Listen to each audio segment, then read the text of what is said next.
حضور علیہ السلام کی محبت سے معاشرے کے دکھ جو ہیں وہ سمیٹے جا سکتے ہیں۔ آقا کریم علیہ السلام نے محبت سے ہی معاشرت کو جو ہے وہ اپنے قریب کیا اور لوگ ایمان کی دولت سے مالا مال ہو گئے۔ وہ ایک بچہ آیا نا اپنی ماں کے لیے لباس لینے کے لیے، اور پہلے وہ گیا اپنے چچا کے پاس، اس کی ماں بیوہ تھی اور اس کا لباس پھٹ گیا تھا، اور وہ اپنے چچا کے پاس گیا تو اس نے دتکار دیا۔ ماں نے اس کو روکا تھا بیٹا نہ جانا، لیکن اس نے کہا کہ تیرے بدن کے اوپر جو لباس ہے وہ بھی پھٹ گیا ہے اور جگہ جگہ سے جسم جھلک رہا ہے، تو میں اپنے چچا سے آپ کے لیے لباس لے کے آتا ہوں۔ پھر جو رویہ اس نے اختیار کیا تو واپس روتا ہوا آ رہا تھا، تو کسی نے راستے نے پوچھا کہ کیا ماجرا ہوا؟ اس نے کہا چچا کے پاس گیا تھا ماں کے لیے لباس لینے، اس نے تو لا کے بھیج دیا۔ اللہ اکبر۔ تو اس نے کہا کہ جا سین حرم میں محمد نام کا ایک شخص بیٹھا ہوا ہے، اگر تو اپنا دکھڑا اس کے سامنے پیش کرے تو وہ امید ہے تمہیں رد نہیں کریں گے، لیکن سن لے ان کا دین کوئی اور ہے۔ اللہ اکبر۔ اپنے ماں کے پاس آیا تو ماں کو کہا کہ چچا نے رلا کے بھیج دیا، لیکن آپ کی حالت مجھ سے دیکھی نہیں جا رہی۔ بچہ ابھی شعور کی منزلوں میں قدم رکھ رہا تھا، پہلے بہت چھوٹا تھا، اب اس کے اندر ایک جذبات تھے بچے کے اندر۔ تو ماں نے کہا کہ بیٹا نہیں، ان کے پاس نہیں جانا، سنا ہے کہ جو ان سے ملے دین دھرم چھین لیتے ہیں اس کا۔ اللہ اکبر۔ تو حضور علیہ السلام کے پاس جانے سے ماں روکنے لگی، لیکن بچے نے کہا کہ امی میں پکا رہوں گا، بتوں کا وفادار رہوں گا، تم اس ٹینشن کو، اس پریشانی کو چھوڑ دو۔ اور حضور کی خدمت میں حاضر ہوا۔ حضور صحن حرم میں چادر اوڑے بیٹھے ہوئے تھے، اور جا کے کہنے لگا میں پہلے بات آپ سے کر لیتا ہوں، آپ کا دین میں نے قبول نہیں کرنا۔ حضور مسکرا کے بولے بیٹا بتاؤ کس لیے آئے ہو؟ کہا میری ماں بے لباس ہے، میں آپ سے لباس لینے آیا۔ حضور نے چادر رحمت اتار کے اس کے کندھوں پہ ڈالی۔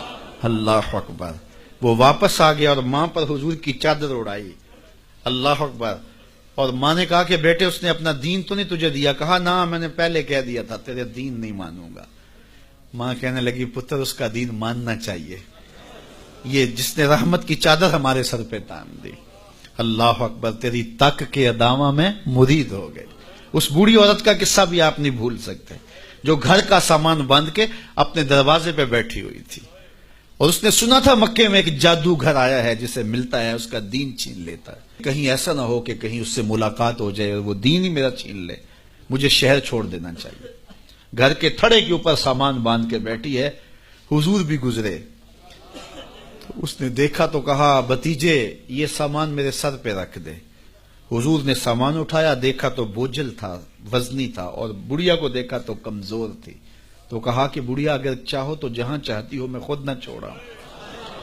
اس نے کہا اس سے بڑی مہربانی کیا ہوگی؟ حضور نے سامان اٹھایا ہوا ہے اور بڑھیا سے باتیں بھی کرتے جا رہے ہیں۔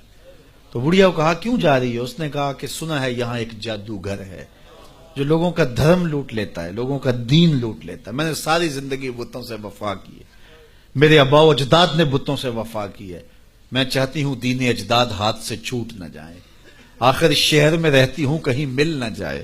خیر حضور نے کچھ نہیں کہا، اس کا سامان نہیں پھینک دیا کہ ٹھیک ہے تم پھر جاؤ۔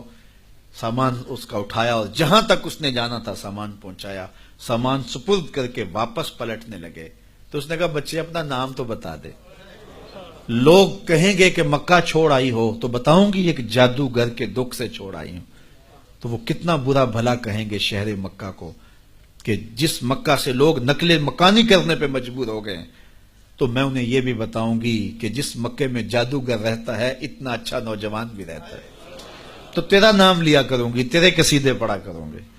تو حضور علیہ السلام مسکرا پڑے، کہا بڑھیا جس جادوگر سے بھاگ کے آئی ہے وہ تیرے سامنے کھڑا ہے۔ اس نے کہا سچ سے آپ ہی محمد ہیں؟ حضور نے فرمایا نام میرا یہی ہے۔ تو اس نے کہا پھر آپ کا جادو میرے پہ چل گیا ہے۔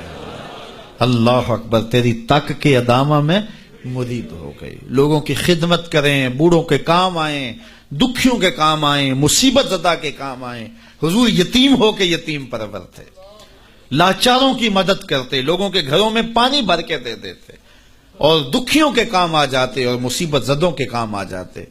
تو حضور سے پیار کرنے والوں، امت میں آپس میں حسد نہ پھیلاؤ، بغض نہ کرو، نفرتوں کے پہاڑ کھڑے نہ کرو، ایک دوسرے سے پیار کرو، جڑو، امت وحدہ بنے، اور اپنے ماحول کو، اپنی معاشرت کو ایک خوبصورت معاشرت کا رنگ دو، اور اپنی زندگی کو حضور کے نام کر دو۔